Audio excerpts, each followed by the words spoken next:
Will you continue being subservient to this rogue regime, to this juvenile delinquent called William Ruto? Will you continue?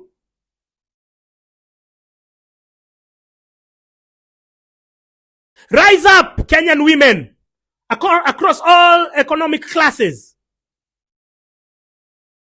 They have tried using all divisive tactics. Even the class war has been weaponized for political expediency. They call it hustlers versus dynasty. At the end of the day, the dynasties are still suffering. Because who are the dynasties? The dynasties are the middle class. They went and told the slum dwellers that, oh, those all and your matajiri, the middle class. But the middle class, you're the one who employs the slum dweller. You're the one who gives the barber shop money. You're the one who gives the barber shop, the butchery, the car wash, the watchman. You're the one who creates jobs for them. Then when it's campaign time, they go to the slums. And then they tell them matajiri. They play a divisive war for their own gain. Right now, you'll see people from the slums, even Kibera, even the idiots of Bunge la Mwananchi. Almost 1 hour, stupid asshole. Gaucho, fucking moron. They are not supporting the Maandamano because they've been sold, they've been fashioned with this divisive sentiment that, oh, wale ni matajiri, sisi tuko na shida yetu, mimi nataka unga. Utapata unga wapi? Ni sisi tunakutafutia kazi, umbwa wewe. Kumamako. Ni sisi. We are the ones who create jobs for the slum dwellers. The middle class. We are now approaching our political consciousnness. And we are doing it because the most beneficiaries will be you. Because we know you, without money, you'll be coming to rob us. So slum dwellers, cut us some slack. You have to cut us some slack. Every day you wake up, matajiri. We are the ones who create opportunities for you. Kwa makaosh, kwa manini ni sisi, it's a middle class. It's not the politician. Politician unamuona mara moja after 5 years. Ni mimi naachwa na wewe. Ni mimi nakupatia kazi, kuja kwangu, osha nguo, osha nyumba. Kuja kwa mkahawa yangu, kuja nini? We create jobs for you. I hate those divisive narratives. Because they've given some people some profound sense of entitlement. Even they used to cook the numbers in Kibera, saying it's the biggest slum north of Limpopo, south of the Sahara, and those were cooked numbers. They were saying that Kibera has 1 million people. That's a lie. Kibera doesn't have even more than 50,000 people. The middle income places like Umoja, what? Because Kibera has grown like horizontally, and other places have grown vertically. So there are obviously more people in the places which need good governance, the places which need good drainage, electricity, water, which need garbage collection, which need everything else, security. So please don't buy into the divisive and the illusion that you are more than the middle class of Nairobi. No. The middle class are the majority. It is they who require government services that you guys are comfortable shitting in toilet in paper bags and throwing your shit in the river. And there is somebody who is profiting from you remaining in that state of poverty. And it's not me. It's obviously the political cartels of the day. So I am here to tell the slum dwellers, I am here to tell the Raila mobilizers, the ones who you are telling your slum dwellers there, the ones who might be used to bring violence. I'm telling you that the middle class are the ones who have sustained you. The middle class are the ones who create jobs for you. Without a middle class, you will be as good as gone. You will go back to the village.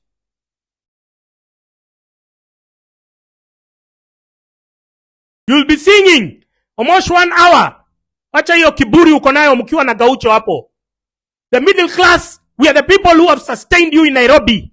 Mtuheshimu, respect. Put some respect on my name. Nisi tumekuweka hii Nairobi, sio Raila. Raila will give you handouts today, next time unamuona ni after 3 months. Ule mtu amekuajiri, uko hapo jua kali, unatengeneza vitu, ni middle class atakuja anunue hapo. You are supposed to be protecting the middle class with your lives. Because the politicians come to divide you, telling you those people are matajiri. Tuko matajiri nini? Mtu anaishi apartment, huyo ni tajiri wa aina gani? Middle class akipata mshahara yake anakuandika kazi, anakuja kwako hapo, uko jua kali, uko Landis Road, sijui unatengeneza nini, anakuja uko kule nini Grogon, gari yako imeharibika, anakuja unatengeneza. Hao ndio wamekuweka Nairobi, sio wanasiasa wewe umbwa. Moshwanawa, Gaucho, motherfuckers. Amjaekwa Nairobi na wanasiasa, mumeekwa na middle class ya Nairobi. They are the people, the working class. They are the people who keep you in business. They are the people who have sustained you in Nairobi. Siku na the middle class is being systematically destroyed by the government. Ukiangalia sasa paycheck ya mtu anafanya kazi inakatwa 49% na watu yenye hata hawatumii hata kununua madawa kwa hospitali, ama kutengeneza barabara, ama kuweka street lights, ama kufanya nini kwa mashule. They are not using it. Yote inaenda nje, yote inaibiwa, inaenda nje.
Hello, welcome to my live. Sorry, I'm slightly late, but we continue from where we left off. Wairimu Mokoro is a TikToker on that clock up, and she's very active, and she's very spiritual, and she connects with the ancestors with her teachings and her content. And so she called out to women, Kenyan women, and said that you did something that you've never done. You've allowed the continuing of life. You proceeded on as if the deaths in June did not happen, as if a genocide was not committed, as if we don't have missing persons, as if we don't have abductees, people whom we cannot correctly ascertain whether they are alive or dead. People who the government is showing us the middle finger and telling us, yes, we have them, and yes, we are going to continue, and yes, you cannot do anything about it. So, because of that, you proceeded on as if life was normal, and you have customary duties, you have customary obligations, you have customary requirements from your ancestors. And women were the weepers, women were the mourners. Women are the ones who go and scream. Women are the ones who go and wail. Women are the ones who go cry. They go and cry to God. They go and cry to spirits. They go and cry to their ancestors and say, God, take these kids who have been murdered by an angel of the devil. This murderer is called William Ruto. Take their souls. Accept them into heaven. The women are the ones who are supposed to lead that. But you add You listened to the oppressor. He told you that he's going to stop. He told you that he's going to change his ways. But this man had never any intention to change his ways. In fact, he had camouflaged his true self. He had turned himself into a wolf, pretending to guard sheep. So this man had no intention of changing. This man has no intention of changing, but you are hoodwinked at the time to believe that he was embarking on remedial measures. He was never going to do it. In fact, he has escalated the killings. During Christmas alone, we have seen over 15 abductions and deaths. Bodies are being dumped in the middle of nowhere. And so, that's why the rallying call was to the women, was to the wamama, because you are mothers. Because you are the only one who can connect to the pain of giving birth to another human being. You are the only one who knows how it feels to be connected to somebody by the umbilical cord. That is a strong bond. And you cannot continue. You cannot continue with life. Just a minute. You cannot continue with life as if it's normal, yet you are not offered your prayers. You have not, your way of offering prayers is to cry, is to wail, is to moan, is to pray. And now it doesn't matter the age group of women. We have mothers in their 20s. We have mothers in their 30s. We have mothers in your 40s. We have mothers in your 50s. You know the pain of losing a loved one. You can relate to the pain, to the anxiety, to the anguish that right now Kibet Bull's mom is feeling. You can feel the pain. You can relate to the anxiety and the anguish that Peter Moteti's mom is feeling right now in their family. Billy Mwangi and all the other abductees. You can relate. And so we've never seen Kenyan women, we've never seen you of late rising to the occasion, doing what you were purposed to do in real life. This is you. You are powerful beyond measure. A few women, it wasn't even hundreds, it wasn't even thousands, it was less than 100. They stood by and stopped Daniel Arap Moi from grabbing Uhuru Park. One solitary woman stood by and stopped Moi and JJ Kamodo from grabbing Karura Forest. One woman called Wangari Maathai. So you are powerful beyond measure. They have instituted and orchestrated all these distractions for you just to distract you from your divine purpose. Women, it's your time to rise to the occasion because our men have been systematically emasculated. Our men have been distracted with a lot of nonsense, with pornography, with alcohol, with vera, with jabba, with all sorts of nonsense.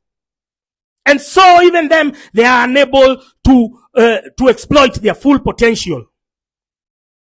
Which is why you're seeing right now the majority of the people who are being cited as sellouts, as betrayers, as infiltrators, majority of them are just so happen to be men. We are talking about the head of the snake, Okiya Omtata. We are talking about Boniface Mwangi. We are talking about Hussein Khalid. We are talking about Morara Kebaso. All of these are men who have left their divine purpose, who have stopped using their heads. They have been sold for fear. And now they think that they can extend that losing streak to the rest of the men in the country. While the other men take time to recalibrate, women, you've always been focused. You've always been, this has always been your fight. We are jointly intertwined with a call for good governance. We have seen women have been the number one victims, the number one casualties of a dwindling and declining economy. And as that is happening, the men have just been making a mockery out of it. When I listen to radio stations, they've just been making a mockery. Oh, We have the scourge of single mothers. Oh, we have the what? Oh, tunaitishwa pesa. But all of these have just been used to mask and to obfuscate the fact that the economy has been on a downturn ever since Uhuru came and Ruto now escalated it. And who are the primary victims of bad governance? It goes without saying, it's women. They don't want to address that. They want to make it like now it's content for media. Now let's talk about what? Let's talk about what? The families are being broken because of lack of money. You know, once the man doesn't have money, is unable to sustain the family, then everything goes haywire from there.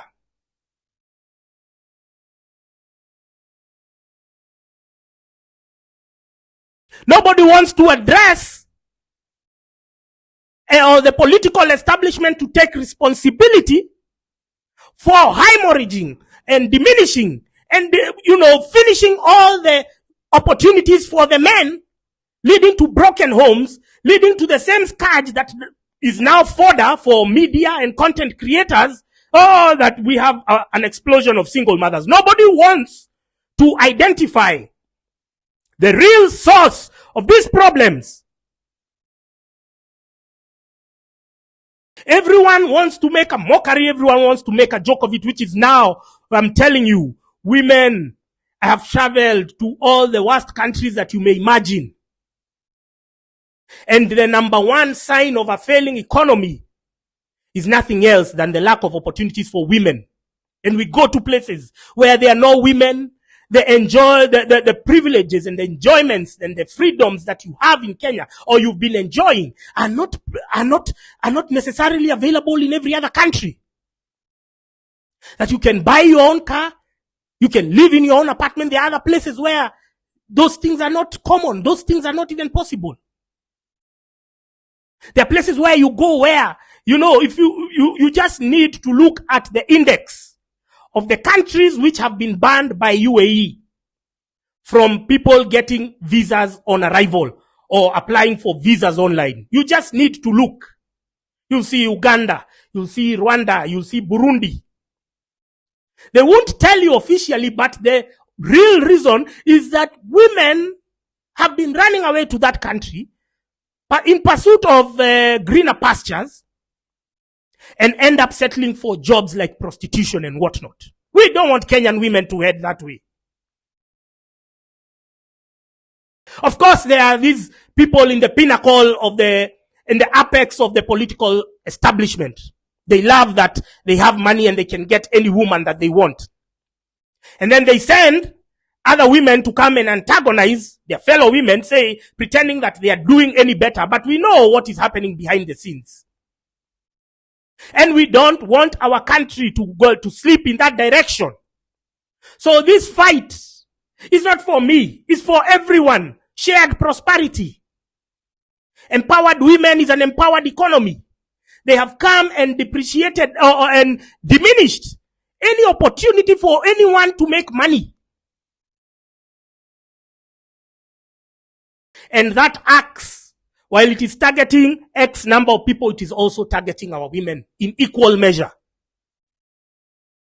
The women who fought for and who clamored for women empowerment, once they got to the positions that they wanted, they forgot that they had a whole gender they had carried on their backs. The ones who fought for the new constitution, which included now positions like women rep, to be able to see that the judiciary top 3 is women, they no longer champion for your needs and for your collective aspirations. The gender war has been state-sponsored to keep us in a state of conflict, to keep us in a constant state of fighting amongst each other. They killed and butchered and massacred and abducted children, and they had the audacity to claim that the Kware murderer was targeting women, that it was an issue of femicide. There is no difference between femicide and genocide. All of them is a loss of life. But for them to constantly tout the gender perspective was an intentional and deliberate measure to keep us divided, to keep us from uniting to fight the collective enemy. The common enemy is who? It's the political establishment. It's the elites. The ones who profit in this state of the economy. Those are our enemies.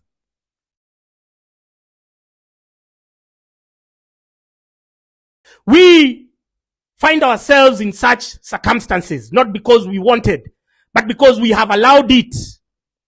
Silence is consent. You have allowed. Your silence is compliance. Your silence is giving room, is emboldening wankers like Kemani Ishongwa to speak out of his ass, to talk all the crap in a funeral. You cannot even respect the dead. You turn a funeral into a political theater where you spew all toxic and divisive rhetoric.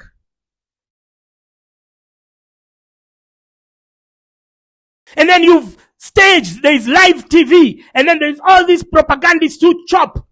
Idiots like Motembei TV. They chop all that. They chop the most volatile. They make it viral so that we can continue getting aggravated. We can continue living on the edge. We can stay in a constant state of anxiety because they feed off our negative energy. They feed off our conflict. They feed off our divisive. Our divisions, they feed off them, they enjoy it. They sit back when they go back to their 5-star hotels and they are thinking, ulionaje, wale watu niliwadunga, that it gives them a sugar rush. But you have enabled it. You are a co-conspirator. You have facilitated the economic ruin that we are undergoing. You have created all these political animals. The question is, are you ready? The question is, will you turn up? The question is, will you continue buying fear?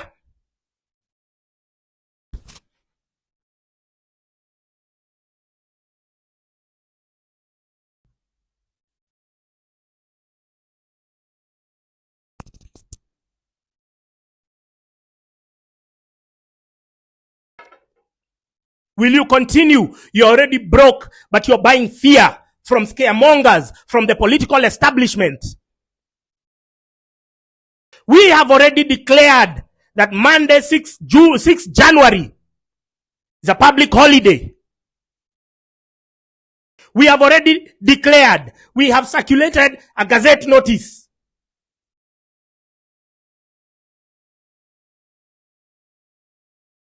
So if you think you're smart enough that you're going to take your children to school, be my guest.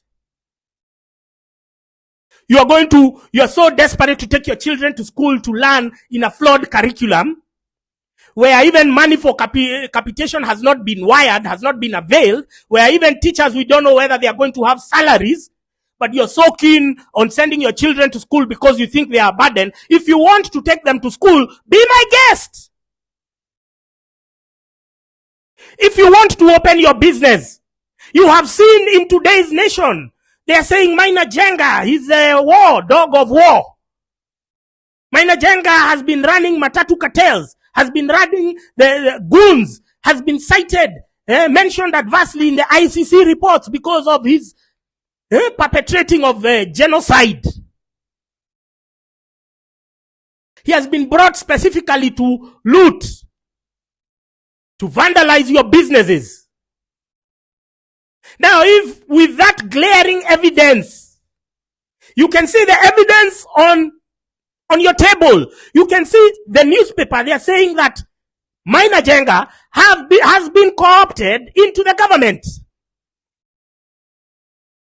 If you have seen all of that, my friends, and you say, and you elect, I am going to open my shop. I am going to open my hardware. I am going to open my supermarket. If you have seen all of that and you elect to do it, please, I have kept on repeating, do not come to blackmail us. Do not come to blame protesters. Open tomorrow so that people can stock up whatever they want. Because from Monday, we are reclaiming our country. From Monday, we are taking back what's ours. from Monday, we are putting politicians in their place. And it's an indefinite period. We don't know for how long. But we are asking you, if you don't have the common sense, you will still close your shop either way once the goons show up. So you might as well close it from the beginning. But you won't hold us hostage. That when we ask for you to close your stores, you won't close. You're coming to blackmail us. But just 3 years ago, 4 years ago, there was a COVID lockdown. A president stands there and says, you're going to close your business. You're going to do what? You're going to stay in the house. And that time you complied. That time you survived. But somehow you think you won't survive this time round. Give us a break with your double standards, you business people. You're disgusting. If we see you pushing those narratives, you're going to tell us how you survived when we had a COVID lockdown, when all shops were closed, when everything was, movement was halted. You're going to tell us if you died.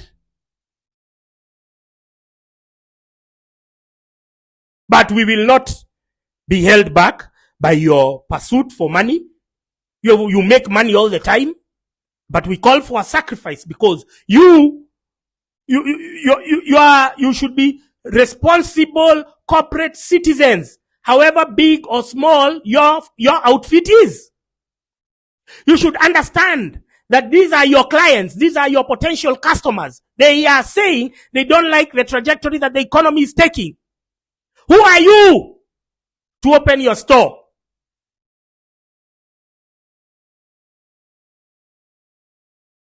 With your collaboration, we can end this faster. With your participation, we could end this in 1 day, in 2 days, in 3 days. With your constant, back and forth, trying to hog the limelight from the actual victims, from the actual abductees, from the cause, by hosting your own parallel pressers, claiming that we are affecting your businesses. How entitled are you that your customers have elected to protest for good governance? But you're telling your customers, stop protesting, come and buy from my store. Come and buy my shit from my store. How entitled are you? How insensitive would you be? How aloof? How out of touch, how disconnected are you with the plight of your very customers when you open your mouth to say that kind of damn shit? We are your clients. We give you business. We are boarding your matatus. You make money from us. We have said that the state of the economy is worrying. Our current state of our human rights index is depreciating, is deteriorating by the day.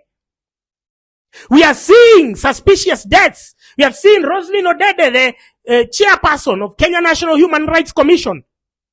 She has died. We are being emotionally blackmailed. We are being guilt-tripped here. Ahmed Nasir has just done a silly tweet just targeting me, saying that, you're being insensitive. Let me tell you, when the Chief of General Staff, Francis Ogola, when he had an accident, we started saying that this is foul play. This is foul play. Why? Because if you had checked the utterances, you don't need to go far. You just needed to Google. You check the utterances of Aden Duale when they won the elections in 2022. He had said, we are going to come for Francis Ogola. We are going to go for him. They said it.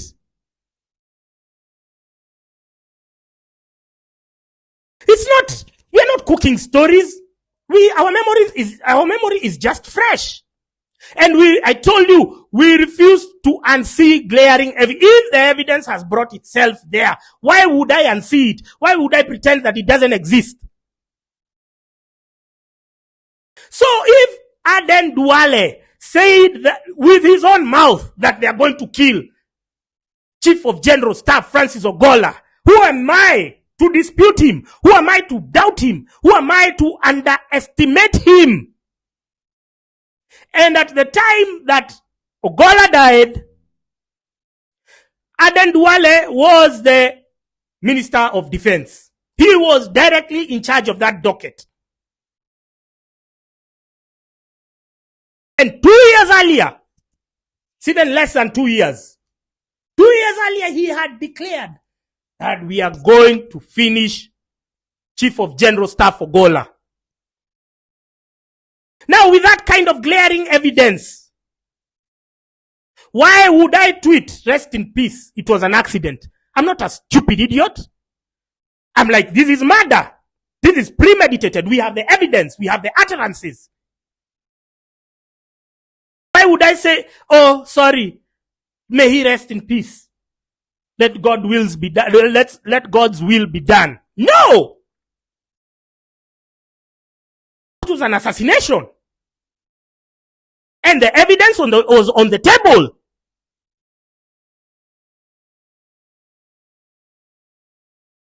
So now, Rosalyn Odede has died. Just at the time, we are being told that she was ailing. Nobody has mentioned that she has ever taken a work leave. Nobody has mentioned that she was let to go, she was allowed to work from home, or she had been suspended temporarily, or she's not been. No, we didn't get those details.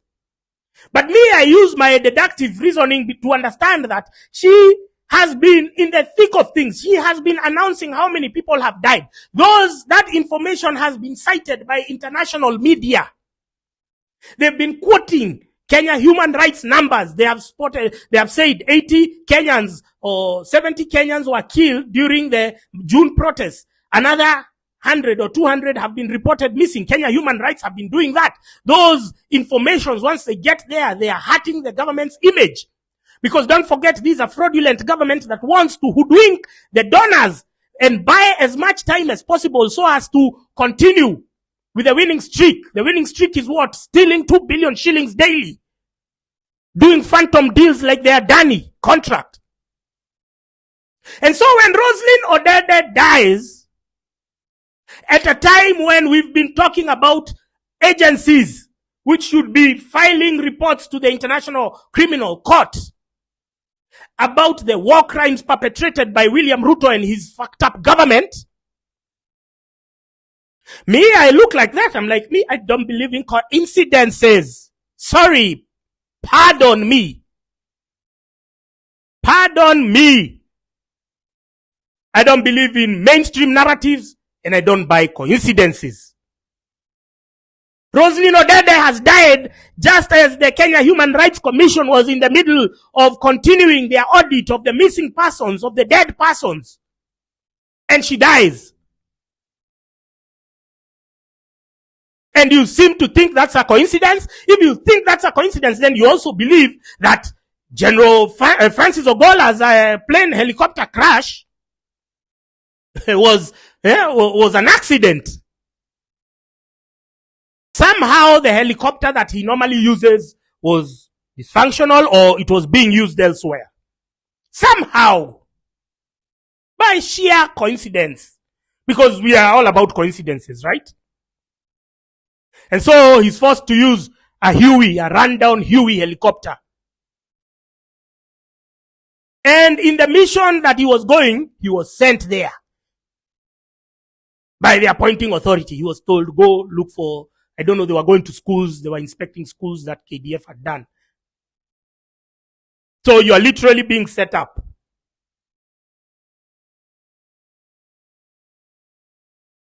So we don't believe in coincidences. I don't believe in coincidences. If you believe in coincidences, then that's your fucking shit. Myself? No. No. Thank you very much to the TikTokers who are multicasting my stream. I think somebody had told me you can use TikTok Studio, you can use OB Studio, you can use this live feed on your account, and we can multicast this stream for even your followers. So thank you for all who are doing that. I've been collaborating with you.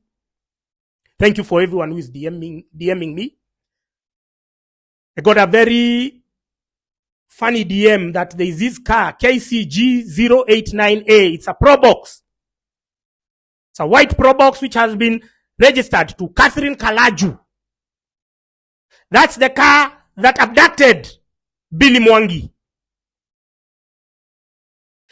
Catherine Kalaju and her husband are based in Maua in Meru County. Now, the Maua area, the Meru region is prominently featuring in, when it comes to oppression, being the face of brutality and oppression of not just this government, but many governments. When they want, it's like almost Meru people have, and I don't mean all, because even Ruto stood up and said that Meru people follow orders to the letter.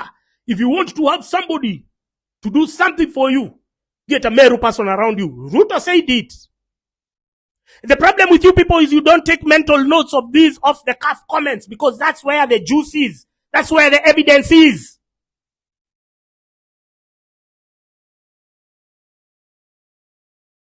If you listen to off the cuff comments where Ruto was talking after June 25th, he was just saying, we're going to come for each and every one of you.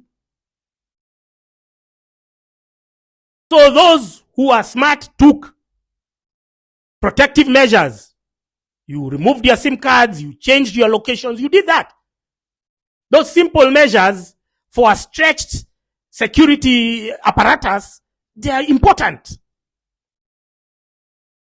But if you want to operate as if it's business as usual, if you want to consume news as if you're just a passive consumer, yet you want to tweet or you want to post one of those memes, you have to know that this is serious shit. You have to know that once you get an opportunity, you get it once. Once you get it once, you finish. You don't go home.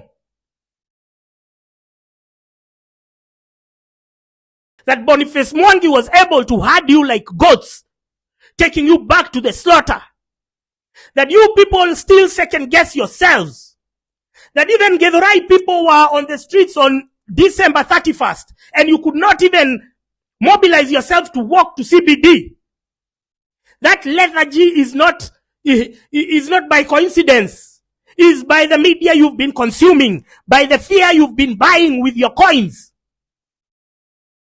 And I told you people, this Jabba is the only unregulated cash crop in the country, where they get it from the farm to the market. All other cash crops are regulated. In fact, they are deliberately weighed down. They are deliberately destroyed. Coffee now is the people who have coffee farms are converting them to real estate because coffee has no yields. Why? Because of overregulation, too much bureaucracy. But Mera, the product just leaves Meru in a pickup on the road. If they did that with coffee, we would be having economic prosperity in Kenya. If they did that with tea, imagine you're growing your own product and somebody else, some bureaucrat whose work in the office is just sitting and farting. Some bureaucrat whose work is just banging his female colleagues like a gonga, Baltazar. He writes, farmers are now supposed to be deducted 5% of their earnings through the coffee auction or through the tea auction. A bureaucrat somewhere is deciding how your product is going to be sold. So all that has happened for all other cash crops except Mira, except Jabba. Why? Because they realize it's a stimulant, and a stimulant which afterwards keeps people docile, keeps people dumb, makes the youth inept, dumbs you down. And then in your Jabba bases where you are chewing that shit, you start now talking, listening. Munaonaje tusiende maandamano? Tusiende. Unajua ukienda maandamano utakula nini? Wewe unakula nini mwenye hujaenda maandamano saa hii? Uko na kitu ya kukula? Who has told you that going for maandamano will hurt what you are eating? You see, these are narratives which have been coined from somewhere, and you're consuming them. Yeah?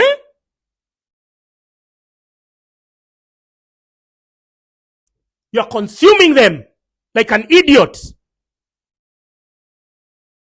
I am telling you, this whole Jabba operation started in the mid to the late 2000s. Previously, Mera and Jaba people they were outcasts. We could not entertain them. We could not have them in our conversations. They were outcasts. Now, even major hotels, I don't know how that policy changed. There's a club called K1. K1 was a premium house. Suddenly, we start seeing, suddenly people can go and eat Jaba over there. Oh, there's reggae night. People can eat Jaba. But it was one of those class harmful drugs that we could not tolerate. They were acceptable, yes, in the public, but people who used to eat Jaba and Mera were outcasts. How they became mainstream, I don't know. But during the same period, we have seen a lot of enforcement and crackdown on alcohol. Because of what? Because in the bars is where people have a lot of political conversation, unhinged. In the bars is where people mobilize. In the bars is where people get enlightenment. So there was a systematic crackdown on alcohol, on bars. But then the Jaba bases, all of them, as all other facets and components of the economy were collapsing, Jaba bases were expanding in the estates, in the neighborhoods.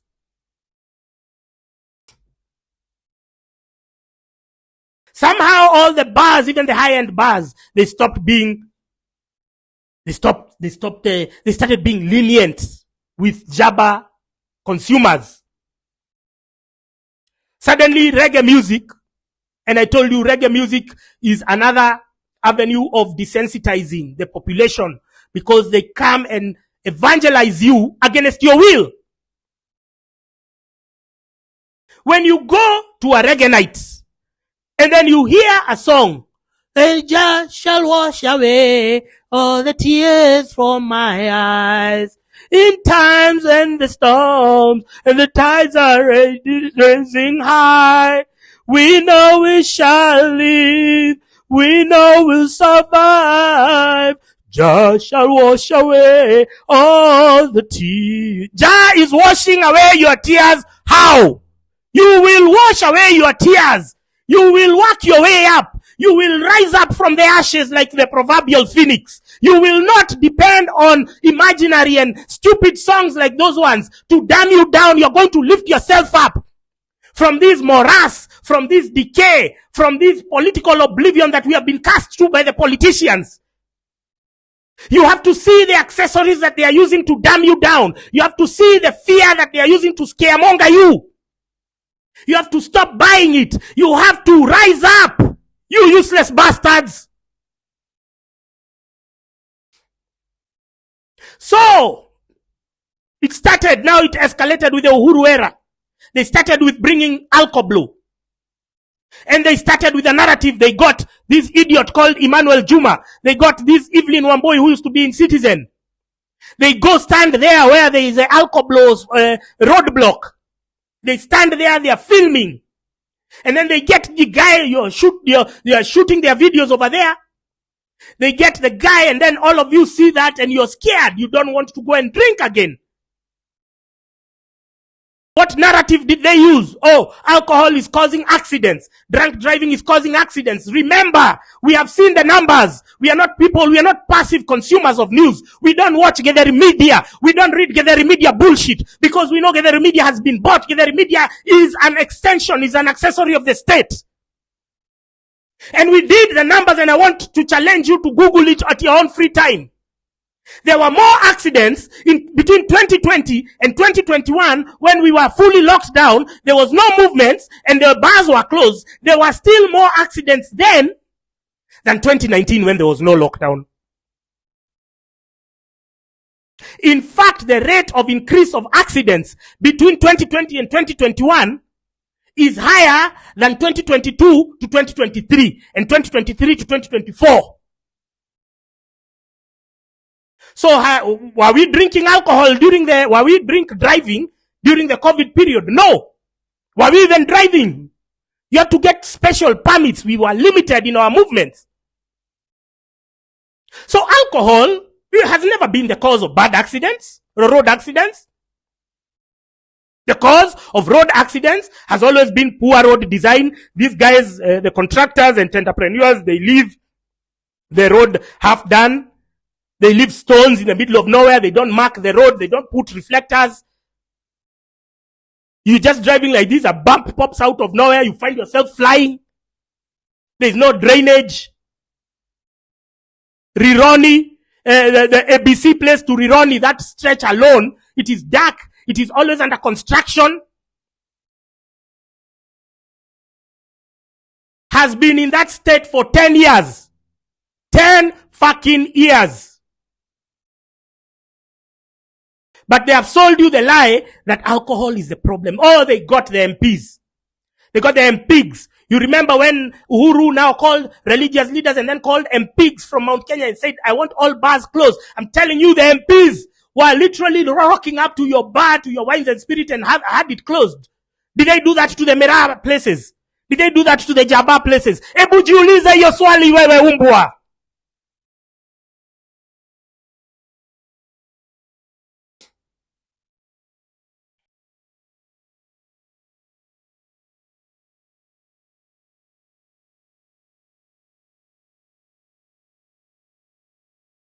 Jiulize swali hilo. They raided all the alcohol places. They even raided the manufacturers. Humphrey Karaoke, they had an international arrest warrant for Humphrey Karaoke, who was in Cyprus at the time. And he had to come back to Kenya to attend a court case. That was DCI Kenoti. I wrote a letter to the LSK president, Faith Odhiambo. I told her we should investigate DCI Kenoti for past crimes. We cannot leave them unattended to, because those are crimes that we should never forget. But they cracked down on anything alcohol during the Uhuru era. And the irony is, Uhuru Kenyatta is a functional alcoholic and chain smoker. What was the incentive? What was the motive? The issue here is that you go and get your political liberation in the bar. You go to get dumbed down in the Jaba and Mira places. Every Jaba, I told you, every Jaba spot is an NIS listening outpost. There's somebody there selling you fear.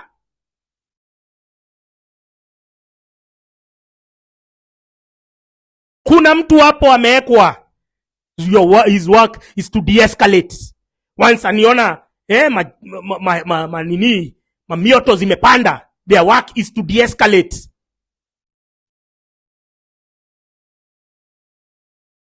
So you seem to think that it's a coincidence that these things happen. You seem to think that Mera is such a successful product and has not been regulated because of X, Y, and Z. It has no significant value to the economy, unlike coffee, which earns us foreign exchange, unlike tea, unlike horticulture, unlike pyrethrum. Even sugar, all those products weighed down through bureaucracy, through policy. But one product is left because it's targeting the youth and it is dumbing you down.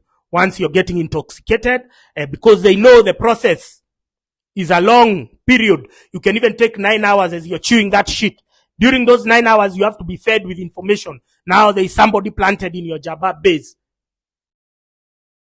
to conduct the social engineering that they do,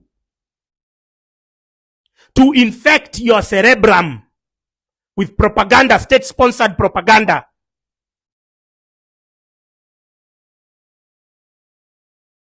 So you think you're having intellectually stimulating conversation. No.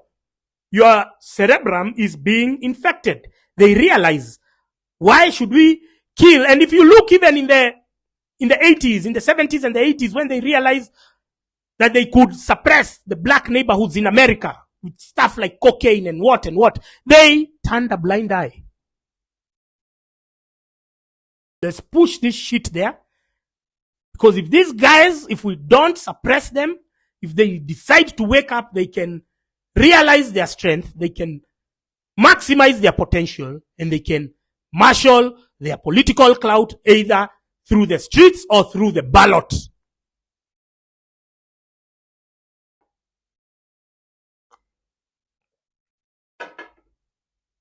Am I making sense? Am I making sense to you wherever you are? It's a Saturday evening. Are we making any progress? Are you understanding how our oppression has been birthed, has been nurtured? It has not been an overnight process. Started during the late years of Kibaki, and from Uhuru era, it was escalated.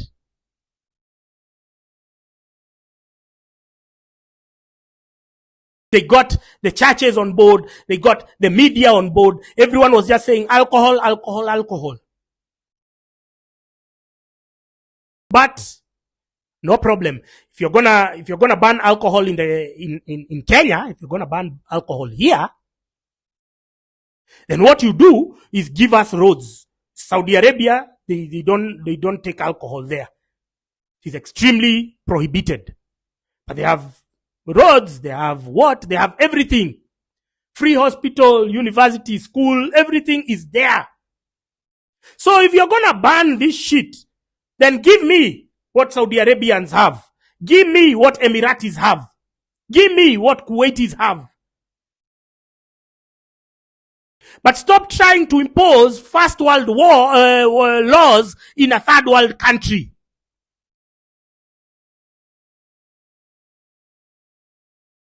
So before you get onboarded in a government narrative, always ask yourself questions. Because these things I told you, they are planned on a desktop by David D.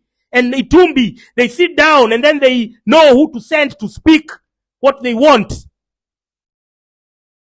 And at some point, there's no even financial benefit. They're just doing it for the thrill of it.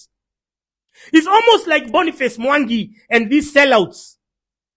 And the Julius Kamaus and the Hussein Halis and the Hanifas. The money may be comfortable for them now, but it's not commensurate to the damage that they are inflicting. It is not. So Boniface Mwangi is only being a traitor because of the thrill of it. Because he knows he's incompetent, and in a level playing field where he's put amongst other competent people, he cannot thrive in a merit-oriented environment.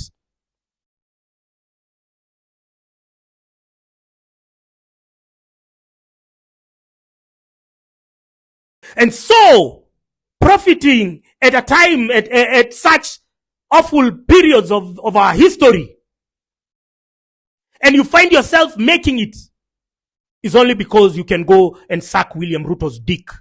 That is the only reason why you're making it. Because you know when a government that we truly deserve comes into power, and you're forced to put your thinking caps on, and you're forced to compete with other able-bodied, able-minded Kenyans, you will not thrive. You will not survive. You lack the mental grit. You lack the gravitas to even sustain yourself economically in a merit-oriented environment. That's why you're so scared of good governance. That's why you're scared of bringing this system down, because you know there is no place for you in a merit-oriented environment. You cannot compete.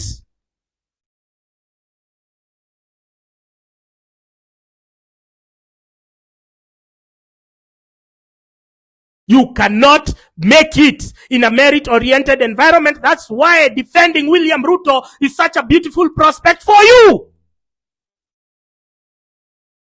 Because he does not value merit. He does not value competence. He values tribalism. He values chronism. He values any other ism that you can come up with. Because we are in what is called a kakistocracy.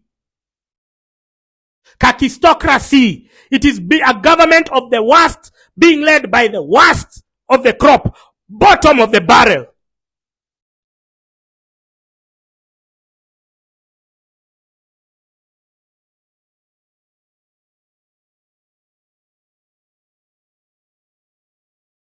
Boniface Mwangi.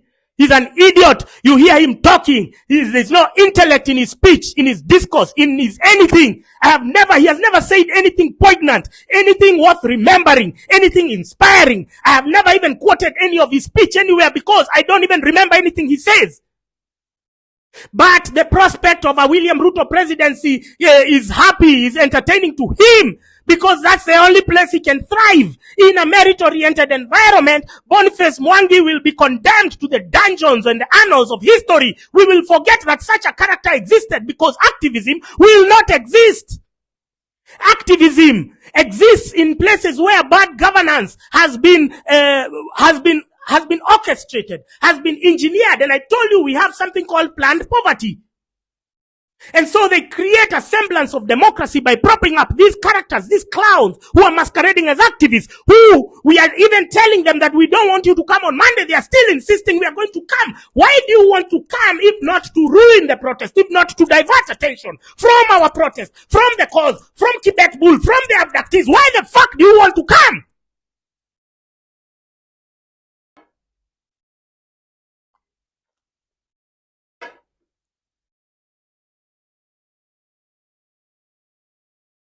You only want to come because you thrive in darkness.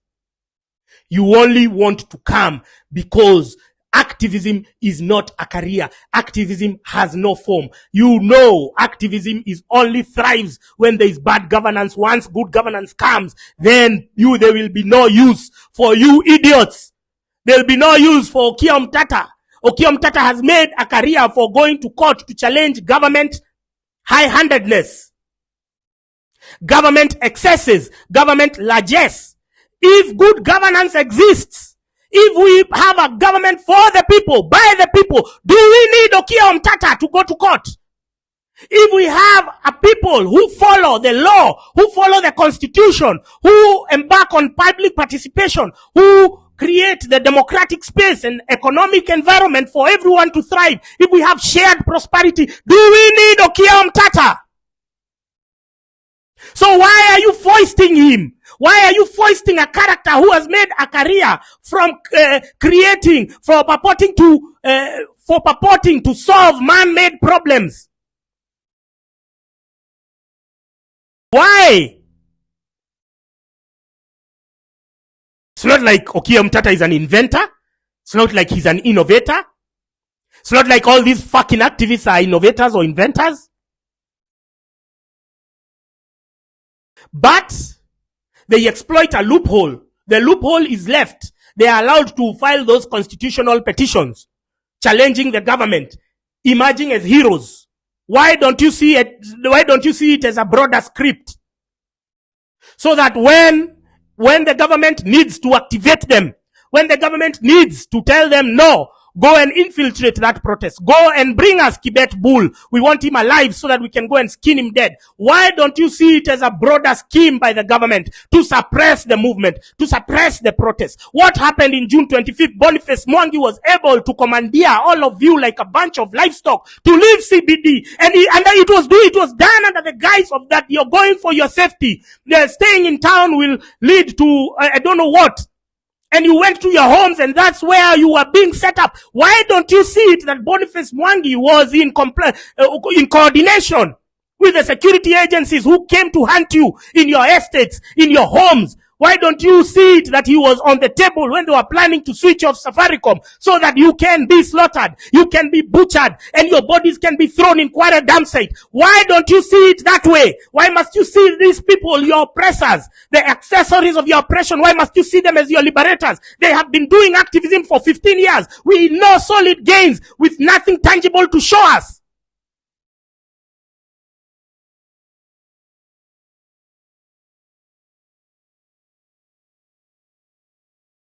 With good governance, we don't need activists.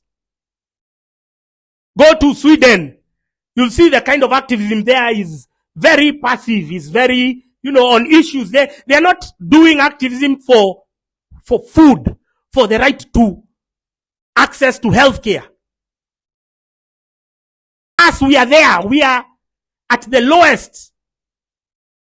We are at the lowest as regards to any index that you might think of, economic, human rights, constitutionalism, we are at the lowest. And so we want to lift ourselves out of that. So do you think activists will want a system, will want a scenario where we have good governance, which condemns them to joblessness? Do you think it's in their interest to see Ruto fall? Do you think they want Ruto to go, or bad governance to become a thing of the past when they've been profiting from the very malaise that we are fighting against, from the very malfeasance that we want to bring an end to? Do you think that Boniface fucking Mwangi, that Okia fucking Omtata, do you think they care? Do you think they want good governance that will condemn them to isolation, to joblessness, to us forgetting that they ever existed? No. They love the status quo. That's why they were happy to tell you go home. That's why Okia Omtata was prematurely launching his presidential bid in 2027, telling us to wait, telling us we postpone our grievances until the day that he gets into power, because he's the knight in shining armor. He's the one who has been challenging the government in court from man-made afflictions, man-made calamities. Why don't we then, instead of relying on this vessel, this accessory who has been challenging the government, which has been enacting, which has been undermining our economic prosperity and our constitutional gains, why then do we have to deal with the middleman? Why can't we deal with the head of the snake? Let's bring down the entire establishment.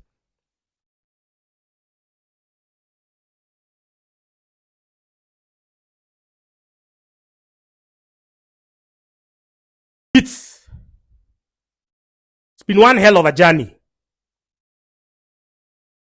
Been one hell of a journey for us to get here. I wouldn't do this. I wouldn't sacrifice my life, my freedoms,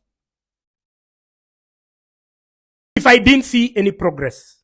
Every day I see people trying to liberate themselves. I do understand, I do painfully acknowledge that the social experiments and the psyops that are deployed are on the next level. But I do appreciate the few of you who struggle to outlearn, to outgrow, to unlearn all this bullshit. I really appreciate. And so when we say that January 6th, no shop will be open, no business will be open, nobody will go to work, nobody will go to school, we are doing it in your interest. We have no interest to undermine your work. We have no interest to undermine your business. We have no interest to undermine your pursuit for education. But we have come to a point where all of that doesn't matter. Now is a struggle, is a fight for our life. We have come to a position where now we have to stop all of that, and then we have to look. We have to understand. How did we get here? The blind faith that you extended to war criminals is the same blind faith that you are extending to activists. Activists whom you've not vetted. Activists who are even cited in the missing persons, in the missing people that we are now looking for. Okia Omtata's name pops up. Doesn't make any effort to clear it. Doesn't make any effort to allay our concerns, our fears. Turns it into another PR shenanigans.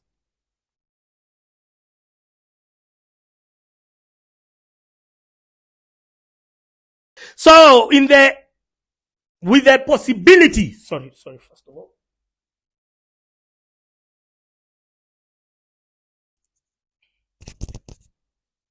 With the possibility that all the tenets of democracy have been infiltrated. The media, the activists, the NGOs. With that glaring possibility, we are left with no choice but to hit the streets. We are not gloating. We are not saying that It is possible. We are not saying that it's easy, but it has to be attempted, it has to be tried, and it has to be done.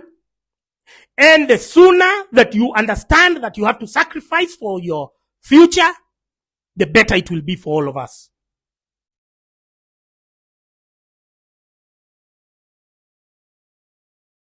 I wrote a letter to the religious leaders countrywide telling you your Sunday Mass, your Saturday Mass, you're going to convert it. You're going to speak about the victims. You're going to speak about the abductees. You're going to pray for them.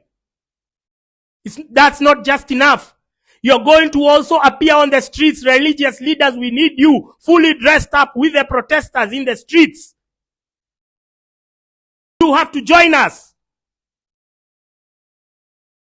This is not the time to be on the fence. This is not the time to second guess yourself. This is the time to stand with the people. You can see where we are headed as a country. You can see the deaths. You can see the shock, the horror. You can see moms living in pain because of not knowing the whereabouts of their children. And even we are so desperate. We are saying, if you have murdered Kibet Bull and his colleagues and counterparts, can you give them the bodies so that we can bury them?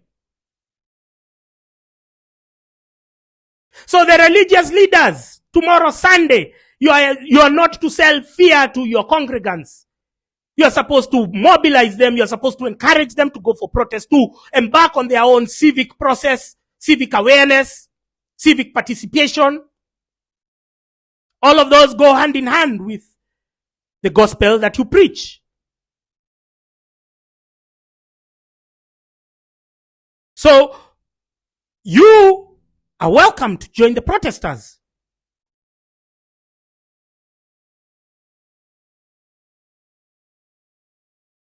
Whereas the mothers are going to pray for the departed souls, as the mothers are going to pray for the abductees to be returned safely to their families, you will be there praying also for the missing people whom we have not conducted burials for.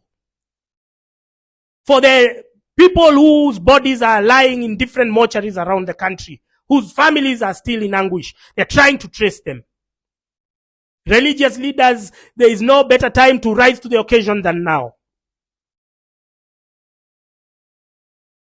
The prosperity of your congregation is your prosperity. The continued disenfranchisement of your congregation poses an existential threat to the church.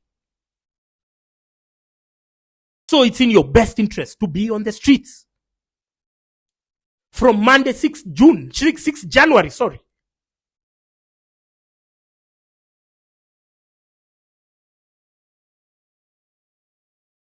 Women of Kenya, I make the passionate appeal to you. On behalf of the mothers of the abductees, on behalf of the mothers of the missing persons, on behalf of the mothers of the victims who are murdered, cold-blooded by the policemen deployed by William Ruto. Mothers of Kenya, I want you to put yourselves in the shoes of those mothers, of your fellow mothers, and know that it cannot be business as usual. We cannot continue living like this. I cannot watch another mother crying on TV. I cannot. My tears are here.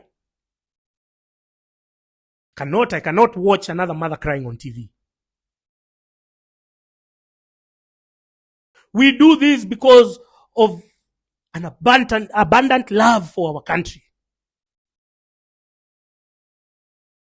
I have never been employed myself, but I'm so affected when I see people getting retrenched, laid off because of companies which are just shutting down, all because of bad laws engineered by some idiotic bureaucrats and the politicians. I get more affected than even the people who have been the retrenchees. So we do this for love of our comrades, for love of our country. We may not have the benefit of relocating to different countries. The visa in the 90s, when Daniel Arap Moi was taking Kenya the same way that Ruto is taking it, Kenyans were lucky. By then, the visa application processes were very weak. They were very easy.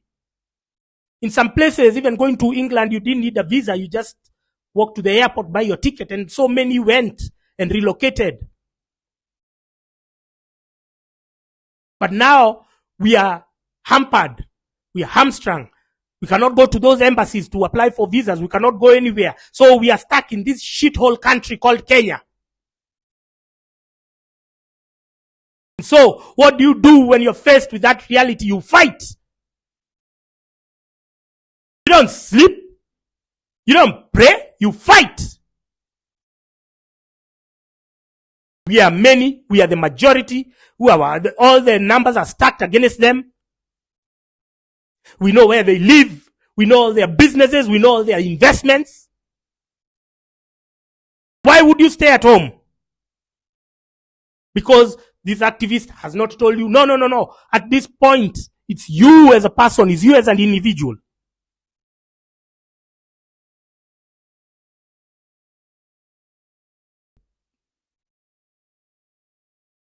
How has bad governance affected you? How has William Ruto's government affected you? How has it hampered your day-to-day activities?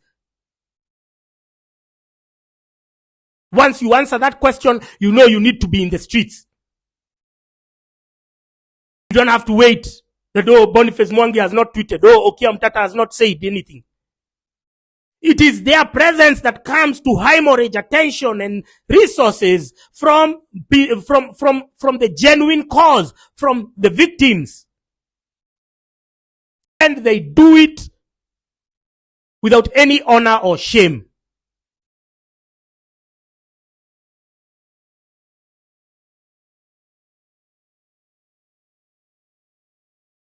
You know very well what this government has done or not done.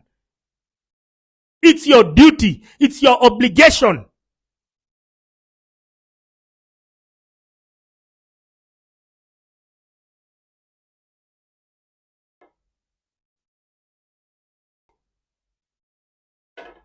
I saw this idiot called Kimani Ichung'wah talking about me at the funeral they were yesterday, saying that I am hiding, pretending that I have been abducted. No, I am hiding, trying to evade abduction. Because how will I be of use to the movement if I'm dead? How will I be of use if I've been dumped in Mau Forest like Kibet Bull and his counterparts? Please do not use my example. Do not cite me in one of your narcissistic public rhetoric utterances. You useless piece of shit called Kimani Ichung'wah. Why are you speaking about me? Huh? Because you don't have examples to validate your treachery.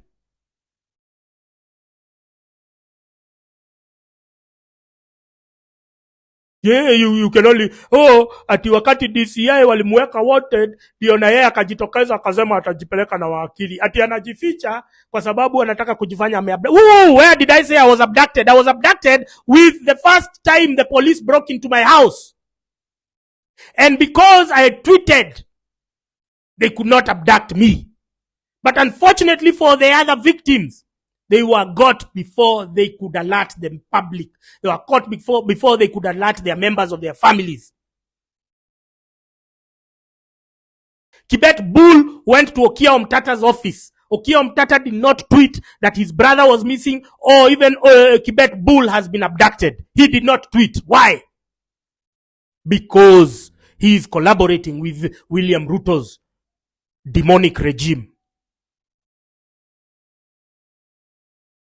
So this is a game of time. Every second counts. The person who is almost being abducted, you have to alert people immediately. And so number one thing to do is to restrain your movements. You don't have to go anywhere and everywhere. Number two, you have to be aware of your surroundings. You have to see whether there is a strange car following you. You have to see whether there are strange people following you. And I told you the frame of a policeman, you can always tell it. You always look, they are very upright. They can never camouflage. A policeman will never camouflage in your presence. You will always know a fucking cop. First of all, they are ugly as fuck.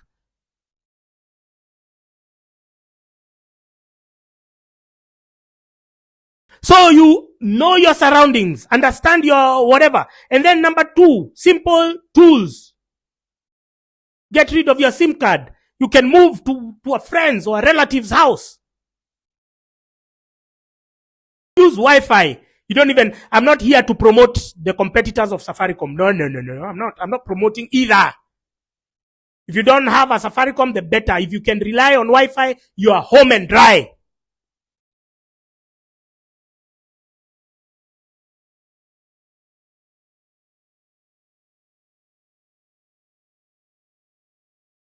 You don't have to use a SIM card. You don't have to have a SIM card on your phone. If you need M-Pesa, you download the M-Pesa app. Simple tools. You stay alive. If it's going to the shop, have somebody run your errands. If it's doing X, Y, you have other people just doing stuff for you.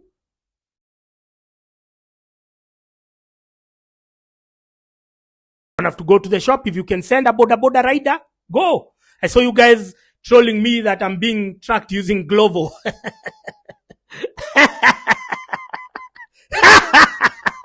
maybe that's why I am still alive. Huh?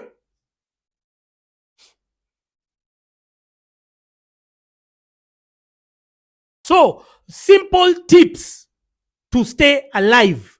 You can see the national outrage. You can see we are all pensive. We are all on the edge. A constant state of anxiety. Why? Because of people just ignoring simple tips. If the police are going to get you, make it difficult for them. So that in such a way that by the time they're breaking your door, you're able to alert 2, 3 people. It's a good investment to have CCTV.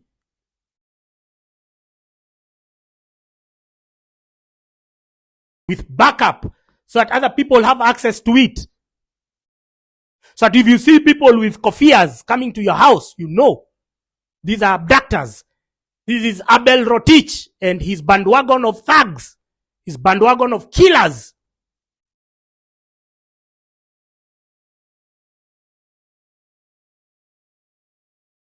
It is possible. It is possible that by the end of this week, we will be living our dream. That by the end of this week, we will be stepping into our light. Had you listened to me on June 25th, I kept telling you Boniface Mwangi had alerted you even weeks earlier. Boniface Mwangi is a sellout. Do not leave CBD. We could have done it then. Now you've endured 6 months of pain, torture, horror, propaganda. All because of listening to people who have been infiltrated. To people whose best interest is for us to remain in a constant cycle of bad governance and malfeasance. Because they know in a merit-oriented environment which will be brought about by good governance, by servant leadership, they know they have no place, in such a government structure. Boniface Mwangi knows he has nothing else to contribute to humanity other than shouting, writing proposals to donors. We may not need that donor support once we have good governance and we are able to channel the resources that we grow and we produce locally, and we can be able to channel them to the right places. We may not need even that donor money. But he knows. He knows he's an intellectual dwarf. He knows he has nothing else to offer humanity. He knows he needs to clear his children's Brookhouse school fees through the donor and the government money that he gets from betraying us, from suppressing mass movements. So he's literally shaking in his boots. He's literally losing sleep at the prospect of good governance, because he knows, how will I sustain my high maintenance wife and my kids' lavish lifestyle without the handouts I'm getting from government, from selling out, from betraying, from undermining mass movements? These are long, cold nights for him, I'm telling you.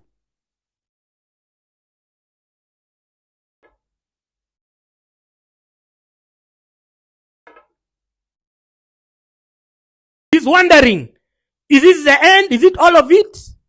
I've been an activism all my life. I don't know how to do anything else. He claims that he sells land, but for him to sustain paying 7 million annually for school fees for his children in Brookhouse,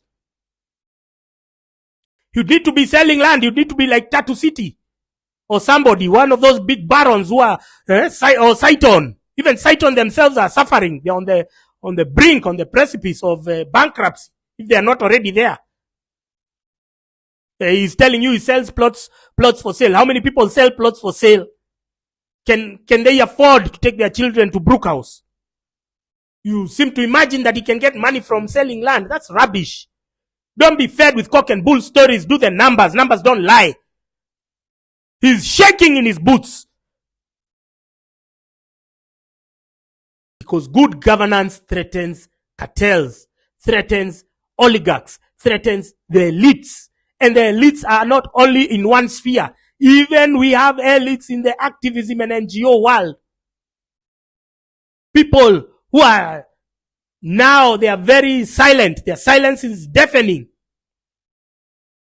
As we're speaking about removing Ruto, as we're speaking about protesting, they're silent because they know, they're afraid that their sources of revenue, their income streams are going to be disrupted by good governance. So you knowing that these are profiteers, you knowing that these are the equivalent of mercenaries. You know, mercenaries, they profit from war. They profit from conflict. Because they sell weapons, they sell what? They profit from that environment. So, commercial activists are the equivalent of mercenaries. Because they profit from atrocities. They profit from bad governance. You knowing that, why would you go and place yourself with them? Why would you go in a circle and you start singing those shitty songs with them? Why? You knowing that, why would you go to eat miraa in a base? Why can't you eat that miraa in your fucking house? If you must indulge in your addictions. Why? You're going to be spoon-fed. You're going to be breastfed on a steady diet of government propaganda. Your cranium is going to be infected with pre-programmed lies so that you can go afterwards and regurgitate it to your friends and family. And you say, Jana tulikuwa tunaongea na wazee. You think you are not talking to wazee, you are talking to NIS.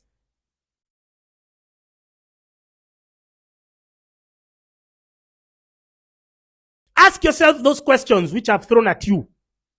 Why was there a severe crackdown on bars as the Jaba and Miraa bases were growing exponentially? All other businesses in your neighborhoods have been collapsing, but the Jaba bases are still there. Their vehicles, they are still buying new vehicles. Other sectors have been collapsing. It is because they understood, let us not fight this stimulant, whatever you want to call it, or drug. Let us embrace it. They've even overregulated even things like vaping, even things like shisha. Shisha has been banned in Kenya and miraa is still allowed.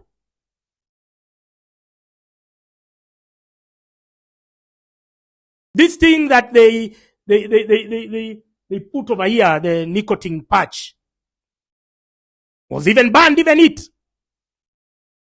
Shisha was banned under the guise that it is harmful to your health and whatnot. But if you go and look at the Middle Eastern and North African countries where shisha is a mainstay, you look at Egypt, you look at Morocco, you look at all those countries,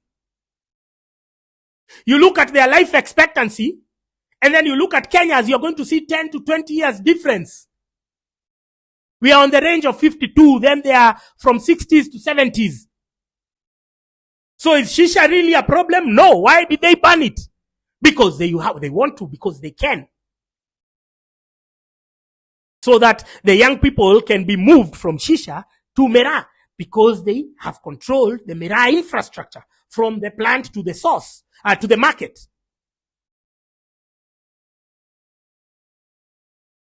You understand? Can you see the convergence? Can you see how they trick you into consuming their propaganda?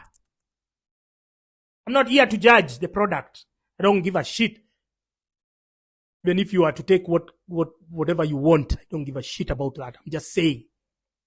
Why are some drugs allowed, given preferential treatment, and others are cracked down on? If not for the reasons that I have been giving you, and this is a study we have done.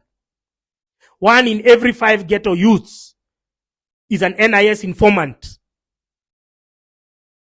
Every Jabba and Mirab base is an NIS listening and information digestion outpost. So you go there innocently, you've gone to eat your leaves. But you're there, you're being programmed, you're being fucked in the head by NIS. So they embarked on a big campaign against alcohol, knowing how much alcohol contributes to our revenue, to our taxes. Money that can be quantified. Mera, you cannot quantify its benefits to the economy because none of their money passes through conventional channels. But it is allowed to operate. Now, forget about the dynamics and the farmers. Let's talk about the socio-experiment component and socio-engineering component. It is allowed, it is given leeway, it is given all the space to thrive because of that very reason. And that is how they killed the June 25th movement. Why? Because they were able, they had infiltrated the Jabba bases a long time ago. You are in denial, you may not believe. You look at a place like Pipeline with a majority, 5,000 young people there living in squalor with sewage running outside, and they've been suppressed. They cannot even fight for good governance there. When we call for protests, the people of Pipeline Estate are the biggest letdowns. You ask why? It's because they have been surrounded by NIS outposts.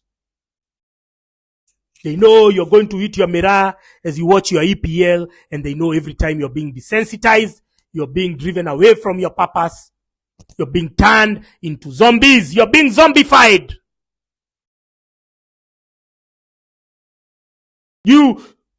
I told you stepping into your light is a deliberate process. You step. It's never easy. It's a sacrifice. But are you ready?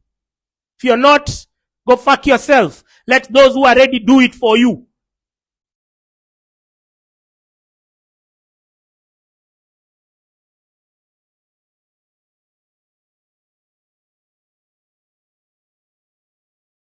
Where the country is headed to, it is unsustainable. It is unfeasible. We cannot continue like this for another day. So anyone trying to blackmail us emotionally, anyone trying to guilt trip us that protests are spoiling your business, we are going to give you a shock of a life. And I've told you, the government has already pronounced itself that they are working with Mungiki. Mungiki, from historical occurrences, their work is, they are more focused on transport and they are more focused on business, going to collect illegal taxes. Now the government has admitted that yes, we are working with Maina Jenga. Yes, we are working with Mungiki. They are going to meet a lot of brutality.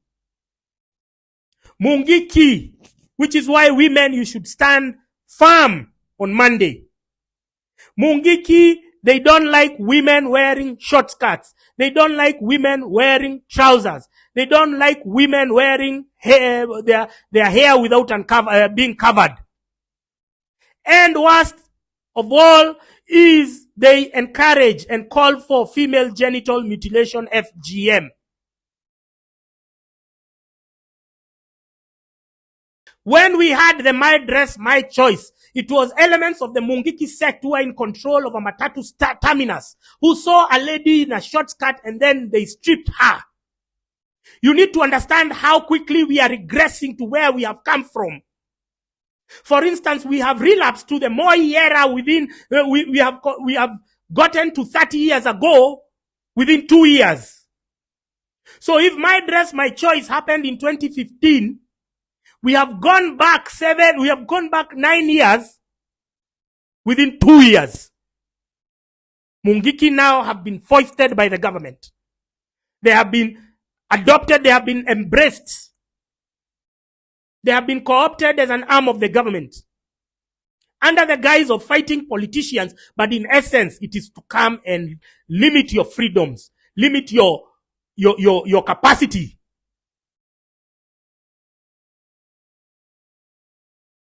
That is the only thing they are bringing Mungiki on board. And so the government have pronounced themselves that they are going to revert to violent tactics to suppress the wave of enlightenment that is blowing across the country. So what do? Do you sleep and wait for them to come to your house? No. You step into your light.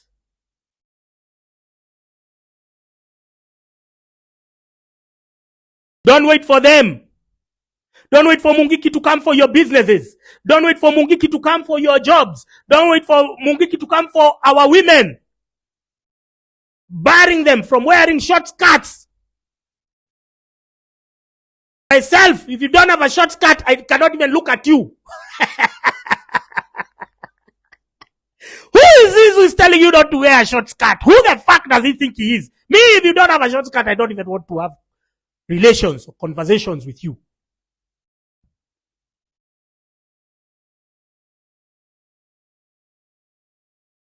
Who is this telling our women not to wear a short skirt? If they feel like they want to wear, that's their shit. Who are you to police fashion? You're trying. Ruto is trying to take us back to the Moi era so desperately. It is becoming even disgusting to see because he has no clue. He has no idea. He was told that if you bring on Mungiki, and then Mungiki, those gangs, they go and spread fear in Mount Kenya because Mount Kenya have refused to bow down to you. They've refused to acknowledge you as their president. They are going there, they boo you in church. They are going there, they heckle you. So let's bring the gangs, let's bring Mungiki. And then obviously, they bring Mungiki, it doesn't stop there. Then they go to Western region. They revive what was called the Sabaot Land Defense Forces. Then they go to Mombasa. Then they revive that group that used to say Pwani si Kenya. They go, then Kenya deteriorates slowly by slowly. It becomes a country of criminal gangs. All because one person wants to remain being called president. Because he has no legitimacy. Even his cabinet does not have majority of his party UDA. But because he's so entitled, because he's so desperate to remain in power, he can do anything. He can burn the country down. So Mungiki, in effect, they are in control of very many matatu terminuses. And so they have significant understanding of how to meet terror, on how to inflict, how to get the women, how to get the men, how to kill them.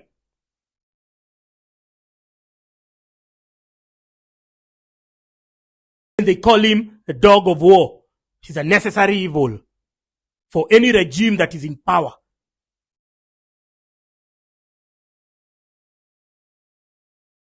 Women, this regime is coming for you in ways that you cannot imagine, in ways that you do not believe.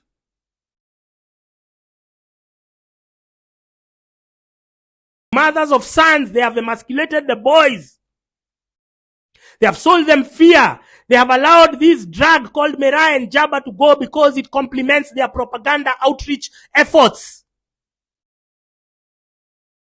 Women you don't know, they have diminished, they have deprived you of money. They have even glamorized you the way you ask for money. Nitumie kitu. It has become content. It has become fodder for content creators and for media, for radio shows, because they are making a mockery of your economic plight. Will you continue being subservient to this rogue regime, to this juvenile delinquent called William Ruto? Will you continue?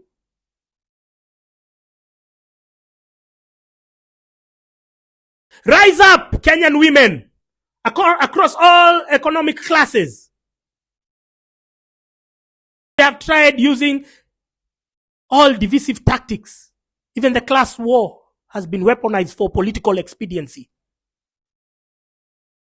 They call it hustlers versus dynasty.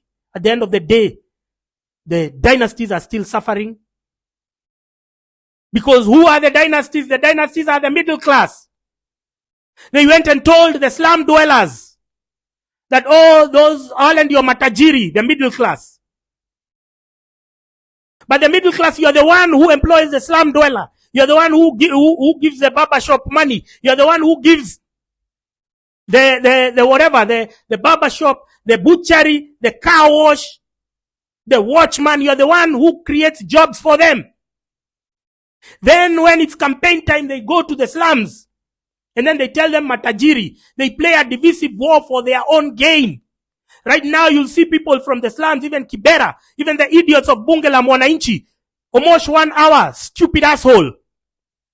Gaucho, fucking moron. They are not supporting the Maandamano because they've been sold, they've been fashioned with this divisive sentiment that, oh, wale ni matajiri, sisi tuko na shida yetu, mimi nataka unga. Utapata unga wapi? Ni sisi tunakutafutia kazi, umbwa wewe. Kumamako. Ni sisi. We are the ones who create jobs for the slum dwellers. The middle class. We are now approaching our political consciousness. And we are doing it because the most beneficiaries will be you. Because we know you, without money, you'll be coming to rob us. So slum dwellers, cut us some slack. You have to cut us some slack. Every day you wake up, matajiri. We are the ones who create opportunities for you. Kwa makaosh, kwa manini ni sisi, it's a middle class. It's not the politician. Politician unamuona mara moja after 5 years. Ni mimi naachwa na wewe. Ni mimi nakupatia kazi, kuja kwangu, osha nguo, osha nyumba. Kuja kwa mkahawa yangu, kuja nini? We create jobs for you. I hate those divisive narratives. Because they've given some people some profound sense of entitlement. Even they used to cook the numbers in Kibera, saying it's the biggest slum north of Limpopo, south of the Sahara, and those were cooked numbers. They were saying that Kibera has 1 million people. That's a lie. Kibera doesn't have even more than 50,000 people. The middle income places like Umoja, what? Because Kibera has grown like horizontally, and other places have grown vertically. So there are obviously more people in the places which need good governance, the places which need good drainage, electricity, water, which need garbage collection, which need everything else, security. So please don't buy into the divisive and the illusion that you are more than the middle class of Nairobi. No. The middle class are the majority. It is they who require government services that you guys are comfortable shitting in paper bags and throwing your shit in the river. And there is somebody who is profiting from you remaining in that state of poverty. And it's not me. It's obviously the political cartels of the day. So I am here to tell the slum dwellers, I am here to tell the Raila mobilizers, the ones who you are telling your slum dwellers there, the ones who might be used to bring violence. I'm telling you that the middle class are the ones who have sustained you. The middle class are the ones who create jobs for you. Without a middle class, you will be as good as gone. You will go back to the village.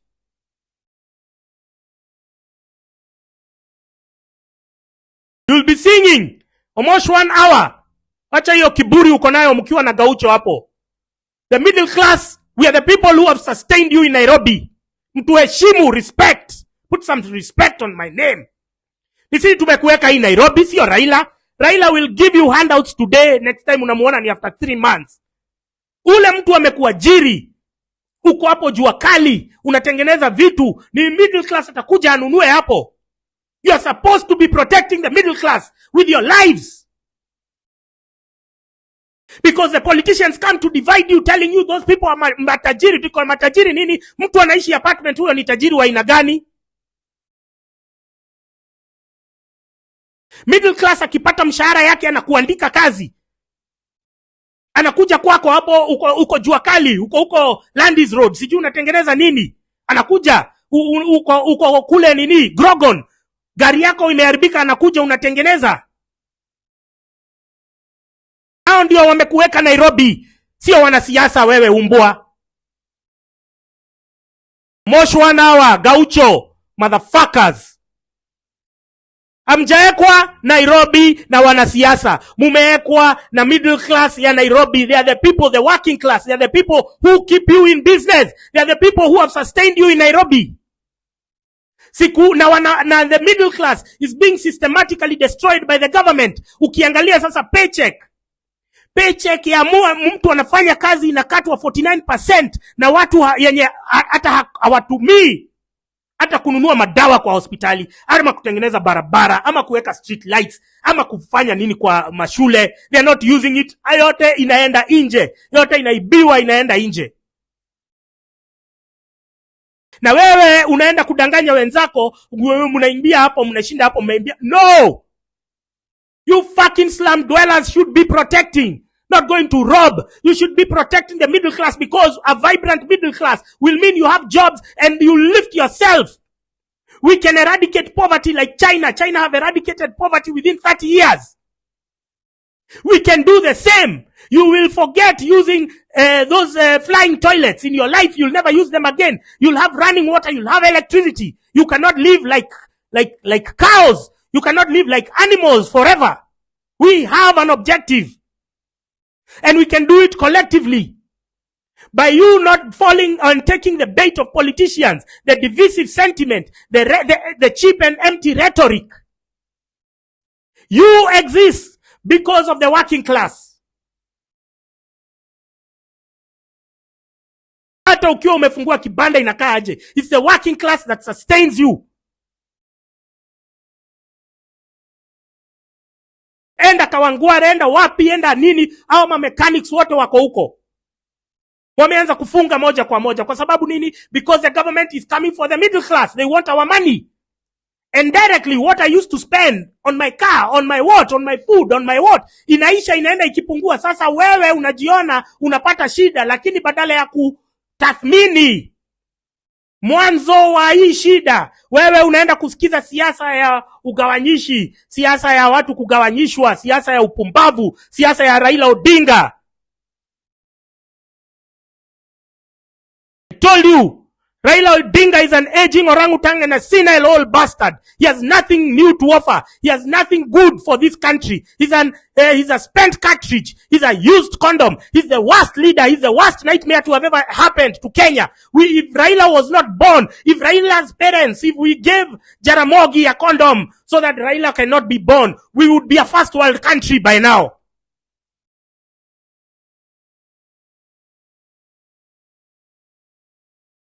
With every successive oppressive regime, he has been going to embark on secret handshakes. Handshakes that are meant to undermine constitutionalism, rule of law, economic prosperity.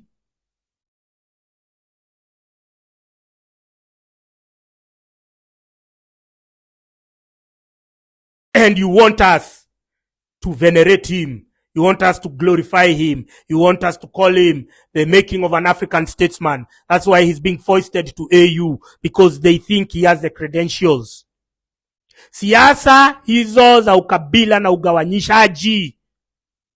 They move from tribalism, they go to social classes, they go to gender, they use all tools at their disposal to divide us. Kwa hivyo nyinyi washenzi mwenye mnakaa kwa slums, mkae mkijua the working class are the ones who have maintained you. The working class are the ones who have kept you in the cities. The working class with their hard-earned money ndio wanamtafutia, wanamjenga, wanampanga. Lakini nyinyi dakika ya mwisho mnaenda mnasikiza wanasiasa, wanamwambia enda uibe ya ule mtu mwingine, ati yule ni tajiri. Yeye ndio mnafaa kuwa mkienda kwa nyumba ya mwanasiasa. Mnafaa kuwa mkienda kwa Kimani Ichung'wah, huyo anaongea kama choo, anaongea kama malaya. Mnafaa kuwa mkienda State House because that's the source of your problems. Mnafaa mkienda kuoccupy bunge. Mnafaa kuwa nyuma ya working class. Mnajifanya hapo. Na kuambia working class wakikaa siku 2-3 bila wakienda maandamano bila kumpatia kazi, mtaona vile mtakula njaa. Mnafikiri mtapata pesa wapi? The working class are the ones who have maintained you motherfuckers in Nairobi. Na nyinyi mnaenda mnasikiza mwanasiasa akimwambia wale matajiri, wale matajiri, wale matajiri. I used to listen to William Kabogo. Alikuwa anaenda kwa slums za Thika zinaitwa Kiandutu, anaanguka na helicopter. Anaanza kuwaambia nyinyi, na anawaambia slum dwellers. And those slum dwellers work in the apartments, mtu ka 1 bedroom, ka 2 bedroom, wewe unaenda wewe ni mboch pale. Anaenda anawapiganisha na amekuja na helicopter. Anawaambia wale matajiri wanataka nyinyi mkae mumenyanyaswa. And they listen. And they take the bait. Sasa namwambia nyinyi watu mko bunge la wananchi munisikize. Bunge la wananchi munisikize. Kama wewe unaishi uko kwa slums, kama wewe unafanya kazi kwa nyumba ya mtu ambaye ameandikwa mahali, ameajiriwa ama amejiajiri, wewe dakika ya mwisho unakuja unapiganishwa na wanasiasa wanakuambia huyu ndio tajiri. Hapana, heshimu ule anakulipa.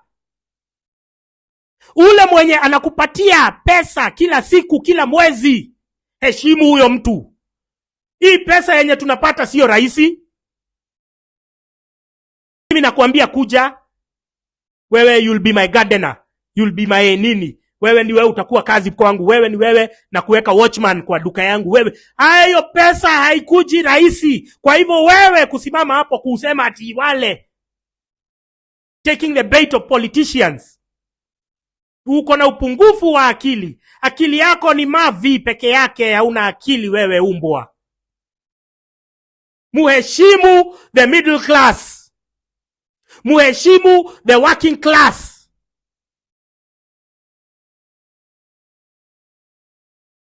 You need to respect them because those are the people who have absorbed all of you into the wage economy.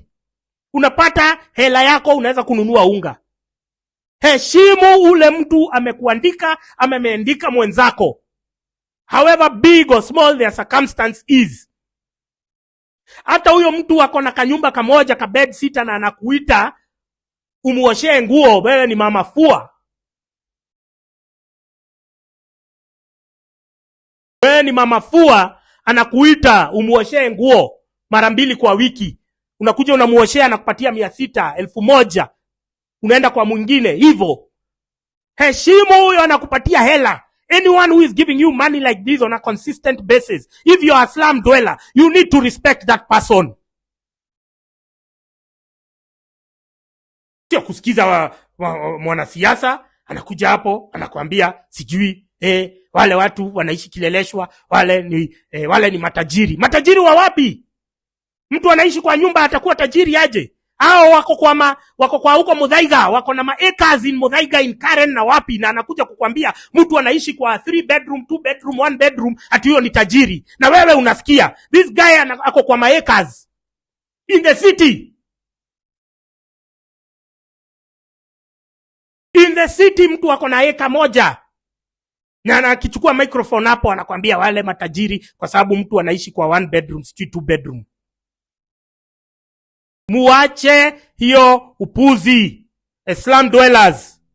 Najua mumeuziwa huko mauongo. Mumeambiwa msiende maandamano, ati maandamano ni ya matajiri. Wacha nikwambie, the middle class and the working class are the ones who have sustained you. It's not fucking Raila Odinga. Raila Odinga is an asshole. Raila Odinga is a tumbocrat. He's a self-seeker. He's a profiteer. He's an ideological prostitute. He's a malaya. Ile mambo Raila alikuwa amesimamia 2023 tukiwa maandamano na yeye, sio yenye anasimamia saa hii, sio yenye wanaongea saa hii, sio yenye Mbadi sijui nani Opiyo Wandayi wanaongea, Gabriel Oguda wanaongea. Wamebadilika hivi kwa sababu hawana msimamo. Wale ni malaya wa kisiasa, wale ni malaya wa kifikra, hawana msimamo. Msimamo wao ni wa hela. Wanakuja wanaongea kwa niaba yenu, na nyinyi mtawausikiza kweli? Kwa hivyo mnaambiwa msiende maandamano. Ile maandamano ni ya middle class, ile maandamano ni ya matajiri. Matajiri mtu anaishi kwa one bedroom. Ule mwenye anakuambia hivyo ako na 5 acres in Karen, ako na 2 acres in Muthaiga, ako na half an acre in Kilimani, na anakuambia wale ndio matajiri. Wewe usipangwe, wewe umbwa.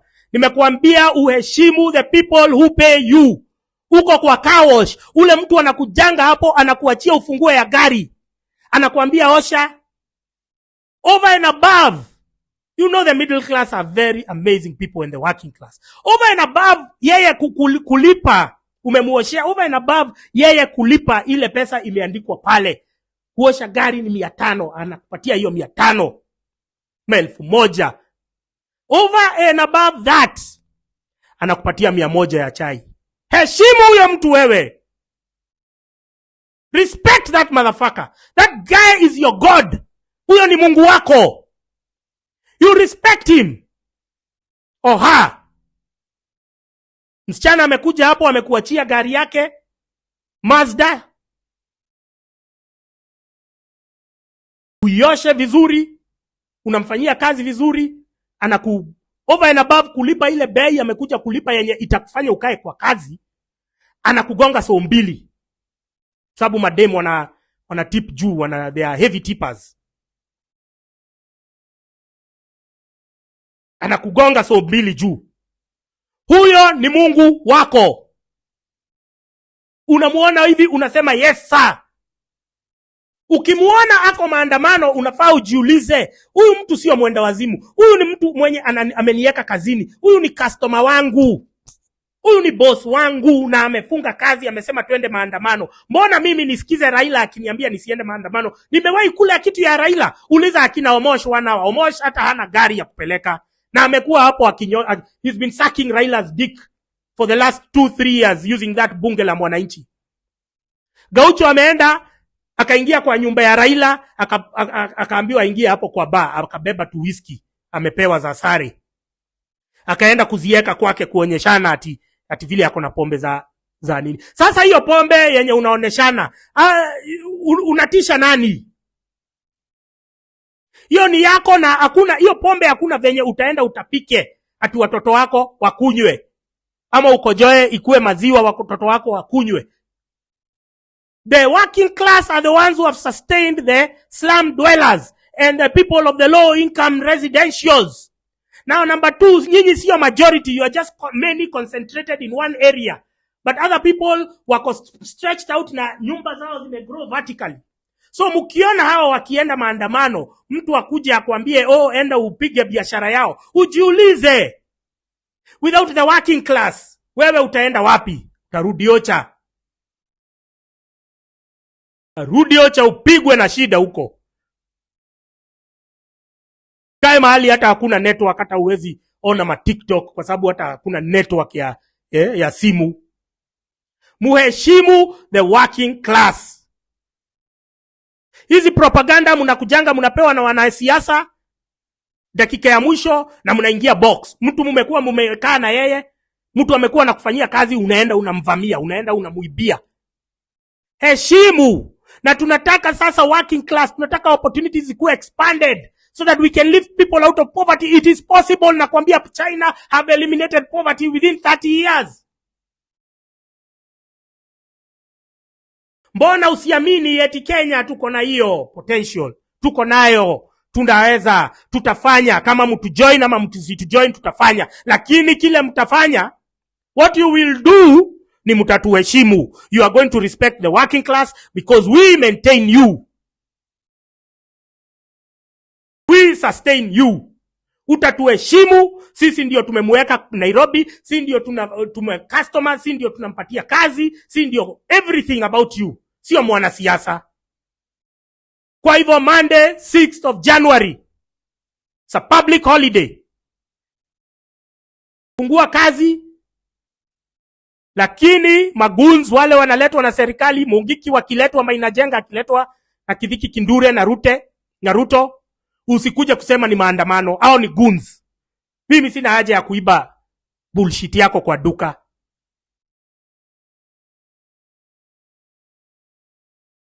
Ukisikia unataka kupeleka mtoto wako kwa barabara apatane na magoons hao Mungiki, wewe enda. I tell you, this government keeps on pronouncing itself. Hata sisi wenye tumejificha ni kwa sababu tuliona Ruto akisema atatuua. It did not mean his words.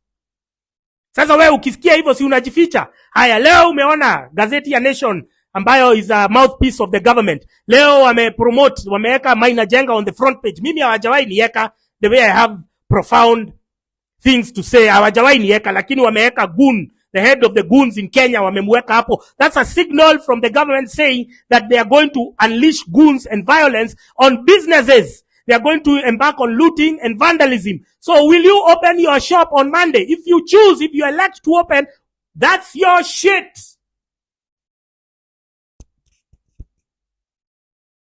Hiyo ni hiari yako. Hiyo ni kupenda kwako. Sisi tunataka tuende maandamano pole pole. Hatusumbui mtu. The police, you are supposed to protect the protesters. If you feel like that's a tall order, you can also stay home.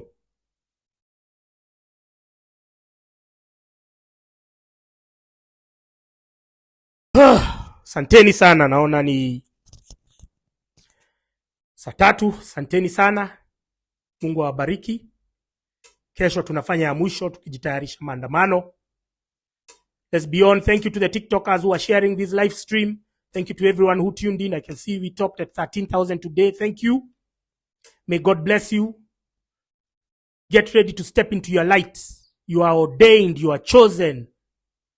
Your destiny awaits. You are not, you can rewrite your story any day. Your circumstances are not permanent. You are not meant to endure the pain and suffering that you're going through right now.